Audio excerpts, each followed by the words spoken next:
E aqui estamos palpites para essa segunda-feira, dia 11 de dezembro. Só que antes de começar, aqui estão as metas para esse vídeo, que são de 50 likes e de 10 mil inscritos. Eu conto com você. Campeonato Espanhol. Às 17 horas jogam Rayo Vallecano contra Celta de Vigo. Nos últimos 5 jogos o Rayo venceu 1, empatou 2 e perdeu 2. Como mandante são 4 empates e 1 derrota. Nos últimos 5 jogos o Celta venceu 1, empatou 2 e perdeu 2. Como visitante são 2 vitórias, 1 empate e 2 derrotas. Palpites: jogo under, menos de 3 gols e meio. Casa empate anula. Campeonato Italiano. Às 14h30 jogam Empoli e Lecce. Nos últimos 5 jogos o Empoli venceu 1, empatou 1 e perdeu 3. Como mandante são 1 vitória, 1 empate e 3 derrotas. Nos últimos 5 jogos o Lecce venceu 3, perdeu 2. Como visitante são 3 empates e 2 derrotas. Palpites: jogo over, mais de 1 gol e meio.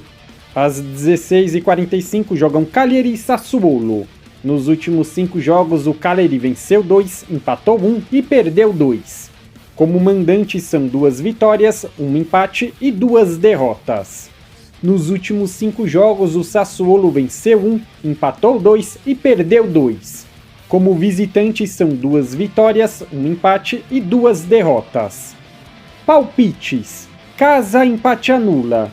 Jogo under, menos de 3 gols e meio.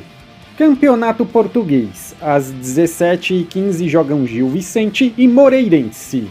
Nos últimos 5 jogos o Gil venceu 1, empatou 2 e perdeu 2. Como mandante são 2 vitórias, 2 empates e 1 derrota.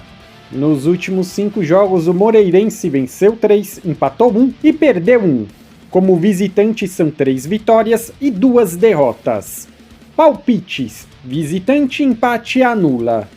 Jogo over, mais de 1 gol e meio. É mesmo, é? E aí, o que você achou deste vídeo e desses palpites? Comenta aqui embaixo pra gente poder interagir. Para não perder vídeos inéditos aqui no canal, não se esquece de se inscrever e ativar o sininho das notificações.